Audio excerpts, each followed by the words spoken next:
Galerinha do Na Cozinha do Politi, é uma honra. Hoje eu estou aqui com a Diris Petribu, que é minha amiga de longuíssima data. A gente já fez muitos projetos de arquitetura de restaurante, de cozinha juntos. A gente já tem algumas aventuras nessa nossa jornada gastronômica. E eu pedi para a Diris participar hoje nessa entrevista para dar umas dicas para você que está pensando em montar. A Diris é uma das maiores, se não a maior, arquitetas de restaurante que tem no Brasil. Todo dia, se você seguir ela no Instagram, você vai ver que tem uma inauguração nova, um conceito novo. Ela vive pensando nisso o dia inteiro. Diris, obrigado por participar desse nosso programa do Na Cozinha do Politi. Bem-vinda ao nosso canal. Deixa eu te perguntar uma coisa, ainda pegando o gancho nessa pergunta. Você falou há momentos atrás que sobre a questão de espaço, que é caro, né? Hoje em dia, você pega uma cidade como São Paulo, por exemplo, o metro quadrado é caro. Então, o cara tem que pensar muito em otimizar esse metro quadrado. Você tem, sei lá, pega nos Jardins, no Itaim, na Vila Olímpia, em qualquer bairro, em Pinheiros, em qualquer local de São Paulo, você tem um metro quadrado muito caro. Então, você tem que otimizar o máximo possível esse metro quadrado, eu imagino. Né? E quando você está falando em desenvolver, principalmente o back, porque para você da audiência que ainda não se familiarizou com esse termo, a gente tem o back e o front, né? Então, o front é tudo aquilo que o cliente vê e o back é tudo aquilo que o cliente não vê, incluindo a cozinha, mas não só a cozinha. Tem a cozinha, estoque, recebimento, vestiário de funcionários, enfim, toda aquela parte que o cliente não tem contato. Então, a pergunta que eu queria fazer para você, Diris, é o seguinte: de que maneira, porque eu sei, por outro lado, também que os equipamentos tiveram uma evolução inacreditável nos últimos, 10 anos. Essas coisas não mudam muito, né? Quer dizer, a pessoa, ela consegue fazer uma cozinha sem ter forno combinado, sem ter uma máquina de vapor, sem ter...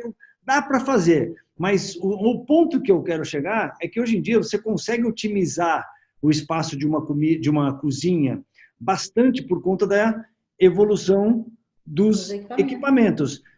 A pergunta concreta que eu tenho para fazer para você é quais você vê que são as principais evoluções tecnológicas que houveram nesses últimos 10 anos, 15 anos. Eu sei que você está na estrada há mais tempo do que isso, eu também.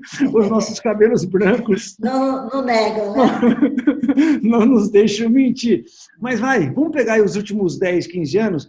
O que teve de evolução tecnológica que ajuda o cara a otimizar o seu espaço no back, principalmente? Muito. A vinda dos fornos, a concretização dos fornos combinados, né, foi realmente um facilitador, né, que foi um trabalho muito legal, assim, de mais de 20 anos, mas assim, que hoje uma cozinha sem um forno combinado, sem um resfriador, que você pode fazer toda a pré-preparo, você pode fazer toda tipos de, não estou nem falando de sous vide, ou de outros tipos de processos, mas são equipamentos que ajudam muito na sua produção, na sua pré-produção, né? Então, a gente tem frigideira que você controla a temperatura. Desculpa eu ser chato, mas explica para a audiência que está nos assistindo, que tem gente que sabe perfeitamente bem o que é um resfriador, o que é um forno combinado.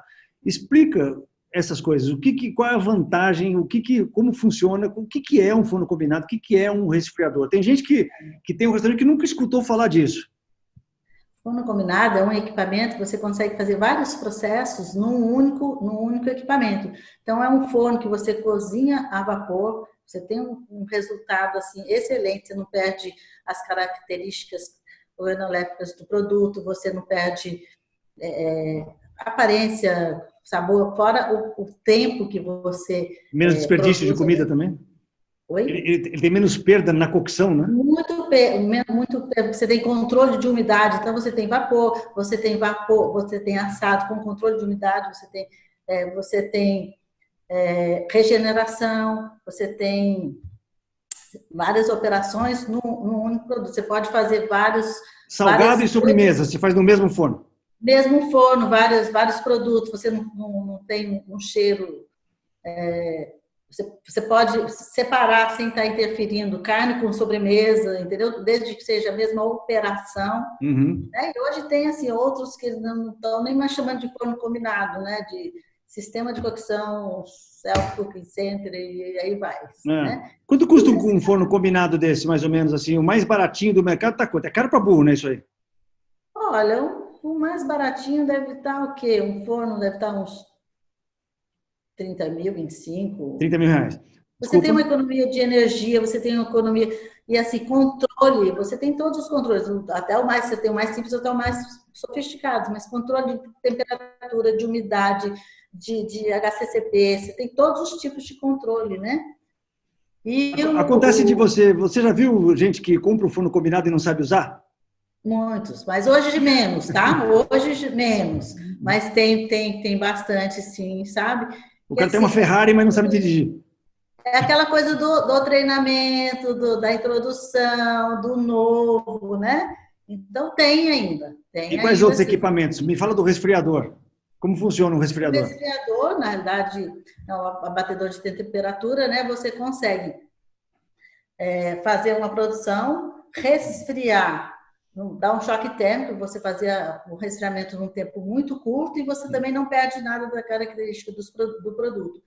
E você também pode, por exemplo, fazer uma pré-cocção e resfriar e depois só finalizar. Então, assim, em áreas de banquete, né, Marcelo? Porque usa-se muito. O seu métier, você pode levar tudo já pré-preparado, pré-cozido e fazer a finalização e você consegue soltar isso uniforme, com um tempo curto, ou seja, é uma ferramenta muito, muito boa para toda a cozinha. Não, esse abatedor, pessoal, galerinha que está nos escutando, audiência, fãs do Na Cozinha do Polite, esse abatedor, que a Dini está chamando de abatedor de temperatura, isso é uma palavra italiana, não é? Você está usando, se usa abatedor de temperatura? É um resfriador rápido, um congelador rápido, porque ele resfria, né? Ele resfria e ele congela também. Eu trabalhei numa cozinha na Itália, Diris, que era uma cozinha de um cara só. E eu fui me candidatei, não faz muito tempo, foi agora 2010, 2011, eu passei 3 meses na cozinha do cara na Toscana. Era um cara só, era um show de um homem só na cozinha. Eu me apresentei, a gente ficou amigo numa noite, no seguinte ele me convidou para trabalhar lá, eu ia fazer um curso de culinária, mudei meus planos e fui trabalhar com um cara. Era um show de um cara só, Diris. E ele tinha tudo isso na cozinha dele. Ele tinha lá o fogão bacanudo, ele tinha o que eles chamavam um abatitore, né? Em italiano é um abatitore, que era esse redutor de temperatura, tinha um forno combinado e o cara tocava a cozinha sozinho. Ele atendia o quê? Umas 30, 40 pessoas por noite e ele tocava a cozinha sozinho com esses equipamentos que ele tinha.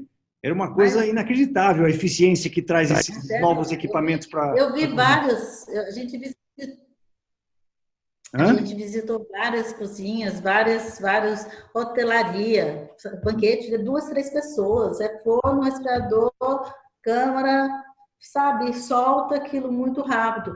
A gente visitou um restaurante que é muito interessante, que era um sistema de vários produtos, né, tipo free flow. E aí na realidade, você não tinha uma retaguarda, uma estufa, não, você tinha o quê? Era um armário refrigerado e um forno combinado.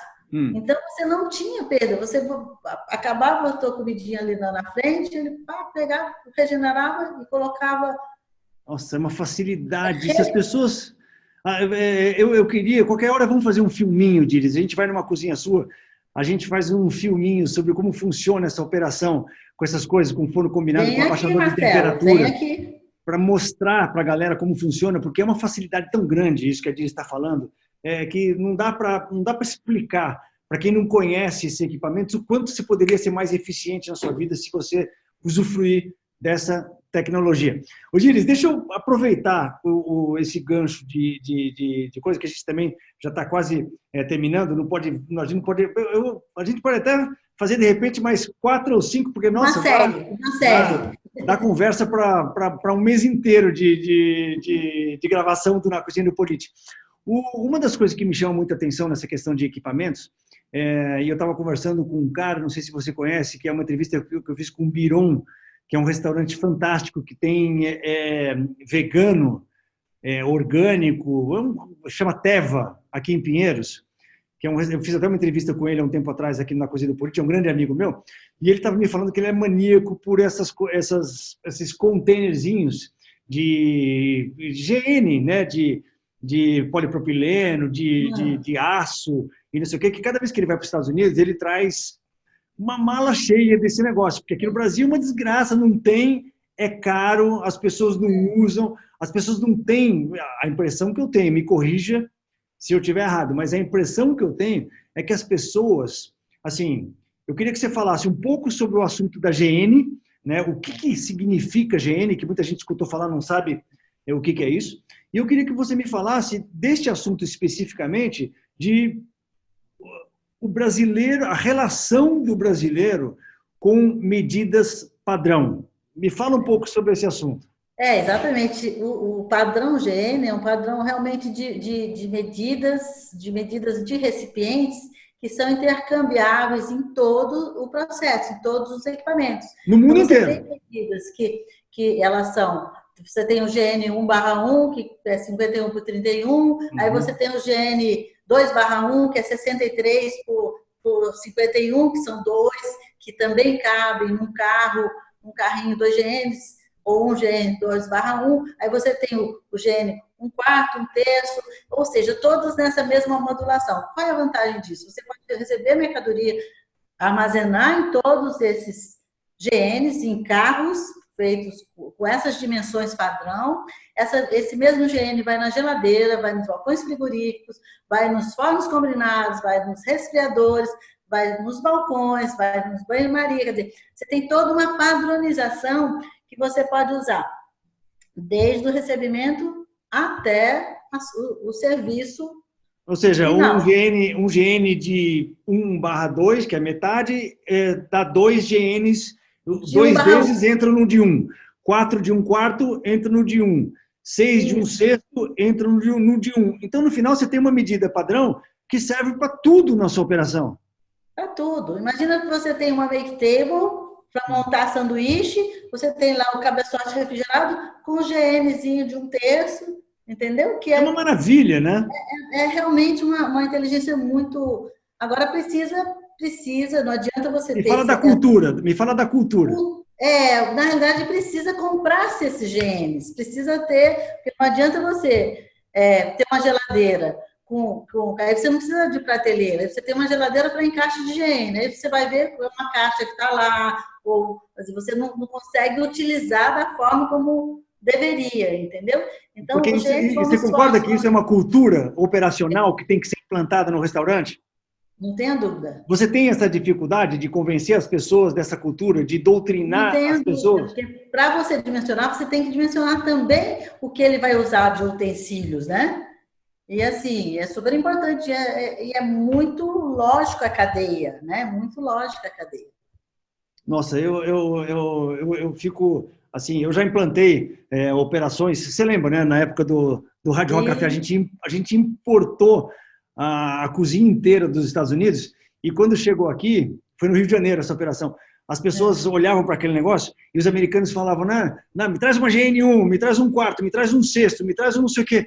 E os caras ficaram na cozinha e falaram, nossa, o que esse cara está falando? O que é isso? Do que é isso? Mas aí depois, quando começou a trabalhar e se aculturar com o negócio, facilita de uma tal maneira que os caras nunca mais conseguiram viver sem isso. Não, com certeza é mobilidade. Eu fiz um projeto de uma cozinha do resort, e assim, você pode armazenar tudo em carrinho, sabe? Você não precisa de caixa em estande, você vai armazena tudo em carrinho, você tem a mobilidade, você tira o carrinho, vai com o carrinho, você tem espaços, né, mais bem dimensionados, é realmente uma maravilha. Mas é cultura mesmo, e talvez um investimento, porque você tem que comprar todos os GNs para fazer essa então, cadeia. É caro, né? Esse é outro problema. Aqui no Brasil, nos Estados Unidos, você compra GN baratinha. Aqui você vai comprar aquela mesma que tem lá 1/6, 1/4, uma inteira nos Estados Unidos, você vai pagar o quê? 4, 5 vezes o preço, não é isso? É verdade, é isso mesmo. Nossa Senhora, quando é que a gente vai evoluir nisso? Bom, não, enfim, mas a gente vai, não pode falar quando a gente tem que pensar sempre que vai evoluir. Isso não é assunto para essa conversa, né? Ô, Diris, olha, foi um prazerzaço. Eu tô louco para ir. A semana que vem eu vou aí na sua cozinha, que a Diris me contou aqui antes da gente começar a gravar essa entrevista, que ela implantou um projeto sensacional de uma cozinha central para atender toda a galera de Uber Eats, aquilo que eu já tinha mencionado alguns vídeos atrás que ia acontecer, ela acabou de me falar que aconteceu e que já está operacional, então eu já estou me matriculando para fazer uma visita para levar você, da nossa audiência, para passear nesse hub que ela montou de cozinhas de delivery. Eu estou louco para conhecer essa operação. Você vai deixar eu conhecer, né? Marcela, a hora que você quiser, as portas estão abertas, eu fico muito feliz. Vou te apresentar tudo. Quantas coisas a gente já fez junto, tem de tramezine, uma cozinha em Angola. Ai, a gente já que fez saudade, hein? Então, fazer outras coisas junto, Marcelo. Vamos lá, vamos agitar. Vamos aí, a gente está só começando a nossa jornada. Tá bom, Marcelo. Iris, um beijão para você. Beijo. Obrigadão. Obrigadão, tá? Beijão.